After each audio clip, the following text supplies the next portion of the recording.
لیکن اب سوال یہ پیدا ہوتا ہے کتنی مرتبہ مزید دروازہ کھٹکھٹانے کی ضرورت ہے، کتنی مرتبہ یہ بتلانے کی ضرورت ہے کہ سیدنا ابو بکر صدیق رضی اللہ تعالیٰ عنہ کا مقام اور مرتبہ کیا ہے۔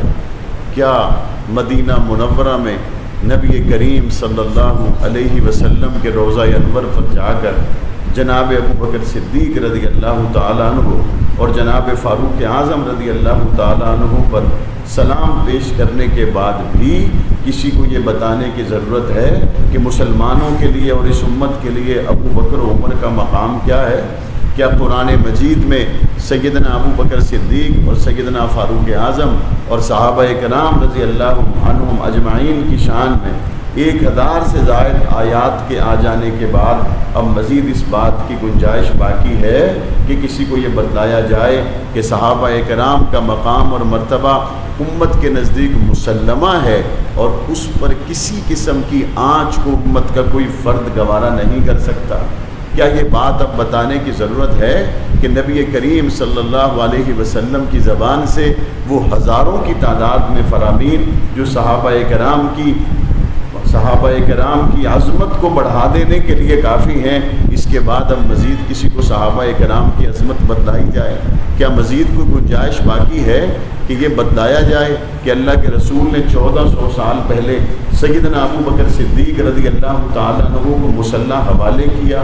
کیا مزید کسی کو یہ بات بتانے کی ضرورت ہے کہ ابو بکر صدیق ہی وہ ہیں کہ پاک پیغمبر کے بعد حضرت عمر، حضرت عثمان، حضرت علی، تمام صحابہ کرام جس ایک شخص پر متحد تھے اس کا نام ابو بکر صدیق ہے؟ کیا اس بات کی ابھی بھی کسی کو بتانے کی ضرورت ہے کہ خلیفہ بلا فصل سیدنا ابو بکر صدیق رضی اللہ تعالی عنہ ہیں؟ کیا اس بات سے دنیا کا کوئی شخص اختلاف کر سکے گا کہ حضور نے مسلح سوائے ابو بکر کے کسی اور کو دیا؟ بہانہ بنانے میں، بات کو الجھا کر پیش کرنے میں اگر کسی کے پاس مختلف اپنی بنائی ہوئی روایتیں اور جھوٹے کی لائی ہوئی باتیں ہوں تو اس سے حقائق کو تو مسخ نہیں کیا جا سکے گا۔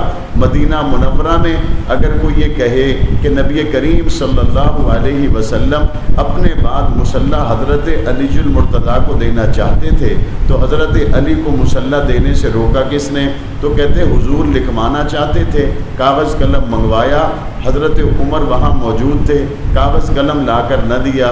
تو ہمیں بتایا جائے حضرت عمر نے کاغذ قلم لا کر نہ دیا، بیٹھے ہوئے تو عباس بھی تھے، انہوں نے کیوں لا کر نہیں دیا؟ بیٹھے ہوئے تو علی بھی تھے، انہوں نے کیوں لا کر نہ دیا؟ اور اگلی بات، حضرت عمر کے گھر میں کاغذ قلم مانگا تھا یا حضور علیہ السلام اپنے گھر میں نہیں تھے؟ کہتے نہیں، حضرت عمر کا گھر تو نہیں تھا، حضور اپنے حجرے میں تھے۔ تو جب حضور اپنے حجرے میں ہیں اس وقت اس حجرے سے جن کا تعلق زیادہ ہے حضور نے فرمایا بھی انہی کو ہے، اور اگر حضرت عمر کو بائی نیم کہا ہے تو ایسی بات ہے تو سامنے لاؤ، اگر ایسی بات نہیں ہے تو پھر بتاؤ کوتاہی تمہارے نزدیک اگر لانے میں کی گئی تو اس میں صرف حضرت عمر تو نہیں، حضرت عباس پہ بھی بات تو آئے گی۔ اگر کاغذ اور قلم لانے میں کوتاہی ہوئی ہے تو وہ الزام پھر حضرت علی پر بھی تو آئے گا۔ کہتے حضور علیہ السلام کا کہنا نہ ماننے کی وجہ سے امت اس پوزیشن میں چلی گئی کہ امت کو پھر پتہ نہیں چل سکا کہ حضور کے بعد اب تخت پر حضرت علی نے آنا ہے یا حضرت ابو بکر نے آنا ہے۔ تو سوال پیدا ہوتا ہے، حضور نے جب کاغذ قلم منگوایا، کاغذ قلم منگوانے کے بعد حضور علیہ السلام اسی دن دنیا سے پردہ فرما گئے یا اس کے کچھ دن بعد تک دنیا میں رہے؟ تو ہر طرف سے یہ بات پڑھنے اور سننے کو ملتی ہے کہ نبی کریم صلی اللہ علیہ وسلم اس کے بعد 3 دن تک دنیا میں رہے۔ ان 3 دنوں میں حضور دوبارہ لکھوانا چاہتے تو لکھوا سکتے تھے یا نہیں لکھوا سکتے تھے؟ لکھوا سکتے تھے۔ دوبارہ کاغذ قلم منگوانا چاہتے تو منگوا سکتے تھے یا نہیں منگوا سکتے تھے؟ منگوا سکتے تھے۔ حضور نے کاغذ دوبارہ نہیں منگوایا، قلم دوبارہ نہیں منگوایا۔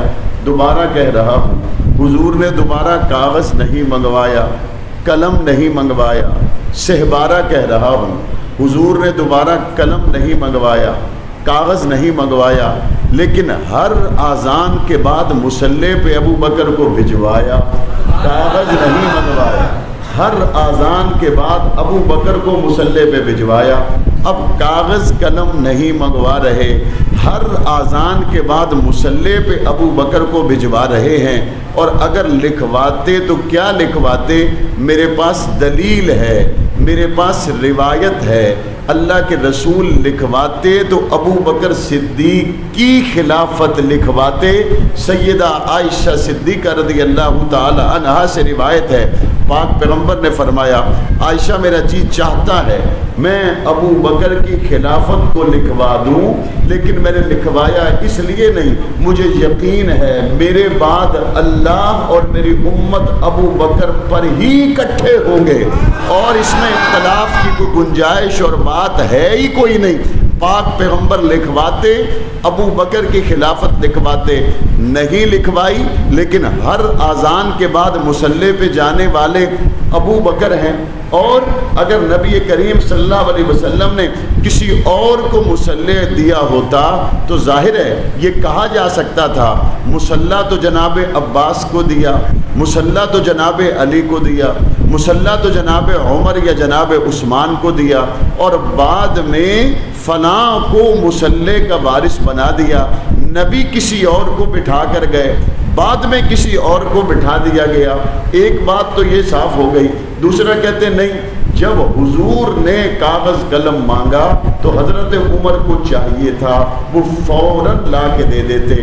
اب یہاں پر اشتباہ پیدا ہو گیا، حضور نے بائی نیم حضرت عمر سے نہیں فرمایا، حضور نے فرمایا کاغذ قلم لے آؤ۔ اب اس کاغذ قلم کو لانے کے لیے حضرت علی بھی مخاطب ہیں، حضرت عباس بھی مخاطب ہیں، حضرت عمر بھی مخاطب ہیں۔ تو اب معاملہ چلا گیا اشتباہ میں، پتہ نہیں علی کو لانا چاہیے تھا، پتہ نہیں عمر کو لانا چاہیے تھا، پتہ نہیں عباس کو لانا چاہیے تھا۔ ایک موقع ایسا بھی تو ہے جہاں پہ حضور نے بائی نیم حضرت علی کو حکم دیا، اور وہ بائی نیم حضرت علی کو حکم کب دیا؟ وہ موقع تھا صلح حدیبیہ کا۔ حضور علیہ السلام نے معاہدہ لکھوایا کفار مکہ کے ساتھ، اور معاہدہ میں یہ تھا، یہ معاہدہ محمد الرسول اللہ کا قریش کے ان سرداروں کے ساتھ ہے۔ اس وقت قریش مکہ نے کہا ہم آپ کو اگر اللہ کا رسول مانے تو رولا ہی ختم ہو جائے، ہم تو آپ کو اللہ کے رسول نہیں مانتے، تو آپ لکھیں محمد بن عبداللہ کی طرف سے قریش مکہ کے ساتھ یہ معاہدہ کیا جا رہا ہے۔ اس وقت حضور علیہ السلام نے حضرت علی کو بائی نیم فرمایا علی رسول اللہ کے لفظ کو مٹا دو۔ حضرت علی نے فرمایا میں نہیں مٹاؤں گا۔ حضور نے پھر حکم دیا، حضرت علی نے انکار کر دیا۔ حضور نے پوچھا اچھا بتاؤ رسول اللہ کہاں لکھا ہوا ہے؟ حضور علیہ السلام کو بتلایا یہاں لکھا ہوا ہے۔ حضور نے اسے اپنے ہاتھوں سے مٹا دیا۔ اب یہاں جو جواب حضرت علی کے لیے دو گے وہی جواب وہاں حضرت عمر کے لیے کیوں نہیں دیتے؟